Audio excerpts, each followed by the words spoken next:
Era accusato di essere l'autista della banda che a bordo della famigerata Audi gialla nel 2016 aveva rapinato e rubato almeno 3 abitazioni tra Padova e Vicenza, sfrecciando a folle velocità in contromano lungo strade e autostrade di mezzo nord-est. La Corte d'Appello di Venezia, però, dopo una lunga camera di consiglio, ha assolto Vasil Rama, 38enne albanese. Per i giudici non c'è prova che ci fosse lui a bordo dell'Audi gialla. Secondo la difesa, nessuno ha visto o riconosciuto l'uomo nei paraggi delle abitazioni depredate e così la sentenza in primo grado del Tribunale di Padova, 6 anni di carcere, è stata ribaltata con l'assoluzione. Revocata la misura cautelare in carcere, il 38enne albanese resta comunque detenuto soltanto per finire di scontare la pena di 2 anni patteggiata a Venezia per i reati di ricettazione dell'Audi gialla rubata e per resistenza a pubblico ufficiale durante le fughe del 21 al 22 gennaio del 2016.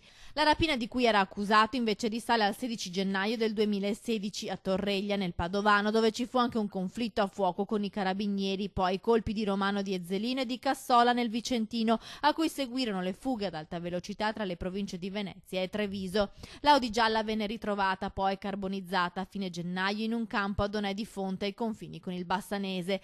L'albanese, unico arrestato della banda, venne trovato in Grecia. Gli inquirenti avevano identificato anche i presunti complici, ma gli elementi non furono ritenuti sufficienti dal giudice per ottenere una misura cautelare.